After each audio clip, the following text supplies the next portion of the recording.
off the kids and went to Walmart, and people, just look. I'm saying $214.50. I almost cried. 28 cents actually. So $214.28. I almost cried because I was there busy packing the bags and everything. I wasn't paying attention to the cash register thing. And when I realized it was time for me to pay and I saw this, I was like,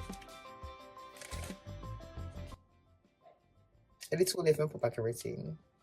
Guys, I literally have 2 bags. 2 bags. One,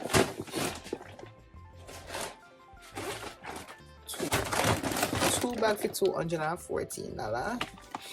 I don't know why. I don't know why.